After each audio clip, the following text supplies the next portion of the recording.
going to be back and talking about step 2 in our order of operations again, which is knowing our evidence. And this time I'm going to talk about your statement of facts, the fact worksheet that I use to help me get to my statement of facts. Again, mostly I use this in the context of a dispositive motion like summary judgment, where there's actual fact, a lot of factual evidence. But this is also something I've used when it comes to anything like a discovery motion, where we've got like a long history of meeting and conferring, and you've got to like lay out a timeline. I might do it in that situation, but it's really just a way of condensing all the facts.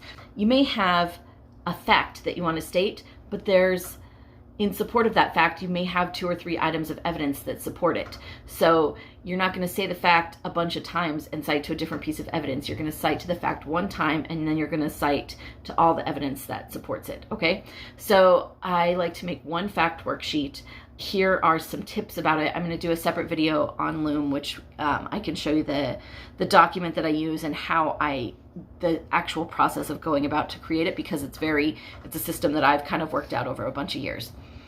So first you're going to take the fact worksheet and you're going to, save it in your new file, in your new place. Don't write over the old one. I hate when that happens.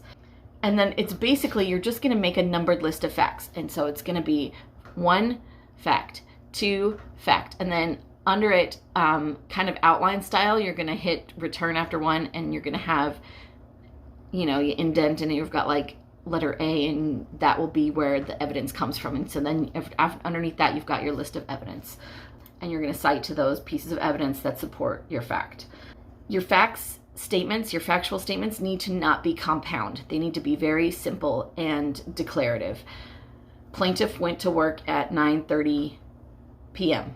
or a.m., whatever. That's it.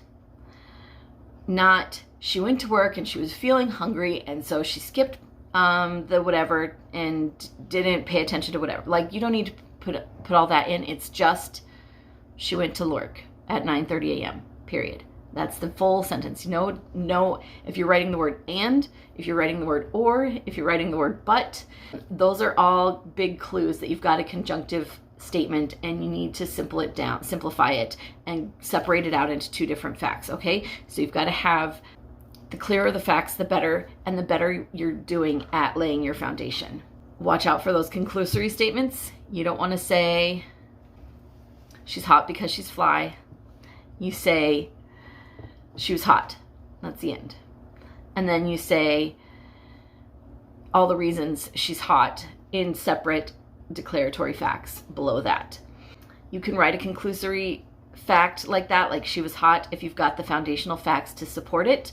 Whether or not like that's a fact that gets disputed or objected to by the opposing party is a different question. Sometimes you want them to dispute your facts, and we'll talk more about that when we get to summary judgments. So it's not like it's not allowed, but you can't say she's hot and then not have any foundational facts to support why you've come to that conclusion, right? That's an opinion. So we're going to try to stay away from opinions, but sometimes you want an opinion in there, especially like an expert opinion. You might want to have that in there, but you've got to make sure you've got the foundation laid for all of that as well. Okay, so you're going to make, again, a long list of facts, and then in the writing of the facts, you're going to see which facts overlap or which facts combine, or how you can simplify the statement, or, use a couple different pieces of evidence to come to a specific fact. So you're going to kind of be able to do that as you go through the exercise of listing out all the facts that are based on the evidence from your evidence worksheet. And don't make arguments here. You don't make legal arguments. Let's leave those for the brief. And again, also, the facts that we're writing here, these are going to be the basis for our fact section in the brief. There's going to be a section in the brief where we lay out the facts. And in that section, we can use all the conjunctions we want. We can combine things. We can combine facts. We can say and or because or whatever we want in that statement of facts. But when we're laying out our list of specific facts, it's got to be it doesn't read naturally. It's going to be very declaratory and very abrupt, right? Kind of blunt. So, and that's okay. That's the way we want it. All right, so I'm going to go ahead and stop now and head over to Loom so that I can show you an example of how I create my fact worksheet, how I fill it out using my evidence worksheet. Okay, I hope that that's clear. Okay, bye. Hey guys. Okay, quickly, I'm just going to show you what I do to create my fact worksheet. So over here on the left, I've got my evidence worksheet. This is before I did tables, so this is a little bit older of one. But you can see I'm going through, this was a very, very document intensive and very factually intensive MSJ opposition that I did.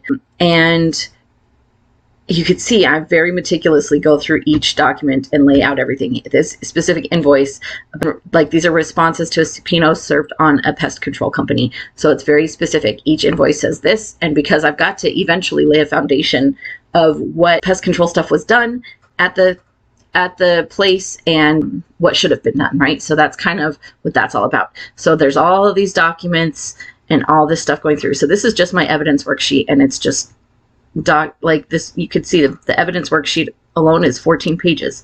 It's crazy.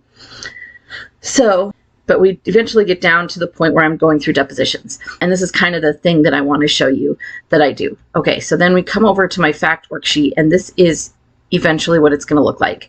I've got my list of exhibits up here at the top, so it's handy. Sometimes we'll make headings to help break up the facts, because I think in this case there were, let's see, I've got exhibits down at the bottom too. We've got 85 facts in this case. That's a lot. If possible, I like to keep it under 30, but that didn't happen in this case because there's so much. I break it up by sections, maybe chronologically usually, or by subject matter. Okay, so here we go. We're going to read some of these facts and kind of look at how I got them. So the plaintiff and his family were residents at this lodge from January 2nd through January 5th. Okay, that was in response to, that was supported by a defendant's response to request for admission, and it's asserted in our complaint.